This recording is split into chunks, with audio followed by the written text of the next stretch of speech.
Sobre as distribuições Linux, pode-se afirmar que, letra A, apresentam uma estrutura chamada de shell, que é responsável pela interface entre o usuário e o sistema operacional.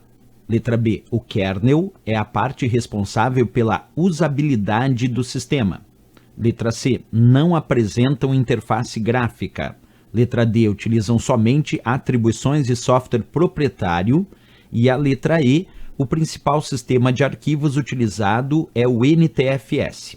Bem, pessoal, vamos pegar alternativa por alternativa. Quando ele falou sobre as distribuições Linux, quando a gente fala sobre distribuições Linux, a gente pode imaginar que existem variadas distribuições Linux no mercado, que são sistemas operacionais, como o caso do Ubuntu, como o caso do Mandriva, como o caso aí do famoso Red Hat, que foi uma das primeiras distribuições Linux que acabaram popularizando o uso desse sistema operacional, o Debian, que também é uma outra distribuição Linux bem famosa. Isso significa dizer que existem muitas distribuições Linux que são sistemas operacionais que utilizam o que a gente chama de kernel. Kernel é o núcleo do sistema operacional e o kernel destas distribuições Linux é o próprio Linux. Então, quando a gente observa aqui a questão, ele diz assim: apresentam uma estrutura chamada de shell, que é a responsável pela interface entre o usuário e o sistema operacional. Então, basicamente, nós temos as distribuições Linux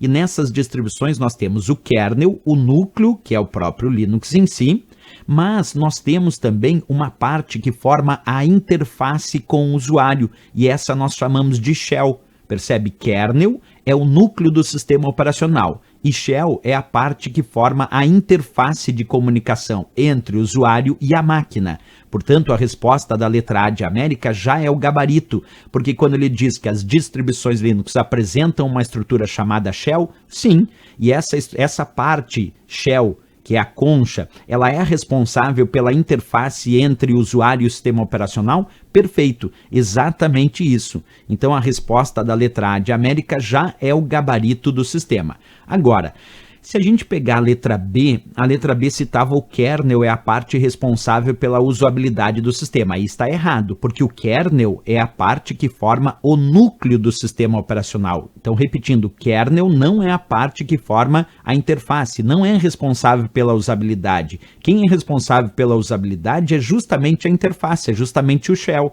Então, o shell é responsável também pela usabilidade, que é justamente a interface com o usuário. O kernel não, o kernel é o núcleo do sistema, são as informações mais básicas passadas diretamente ao sistema operacional. Errado a letra B.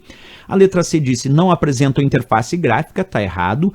As variadas distribuições Linux apresentam também interfaces gráficas para o usuário utilizar, como o caso do KDE, que é uma interface gráfica para distribuições Linux, o GNOME, que é um outro exemplo de interface gráfica para distribuições Linux, e tanto o KDE quanto o GNOME ou outras interfaces gráficas que existem dentro do Linux são utilizadas para criar janelas, áreas de trabalho, ícones, barras de tarefas que facilitam a utilização do Linux.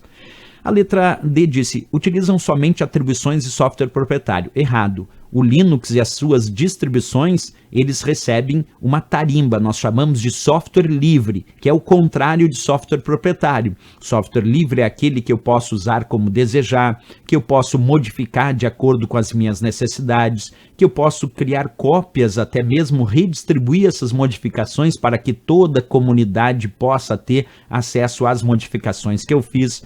Quando nós falamos de software livre, nós também temos acesso ao código-fonte, aos códigos de programação que foram utilizados para criar aquele software. Portanto, eles têm o código-fonte aberto.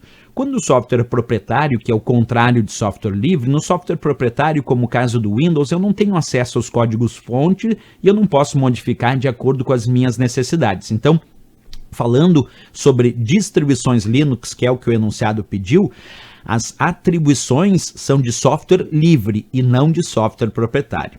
A letra E, o principal sistema de arquivos utilizado é o NTFS. Errado. No Windows, o principal sistema de arquivos é o NTFS, mas nas distribuições Linux, os principais sistemas de arquivos são os Razer, como o Razer FS, os EXT, como EXT2, EXT3, EXT4, esses são os principais sistemas de arquivos usados nas distribuições Linux. O NTFS é o principal sistema de arquivos usado no Windows, quer dizer, não no Linux. Ok, pessoal? Então aqui temos como resposta a nossa letra A de América, sem dúvida nenhuma, para essa questão.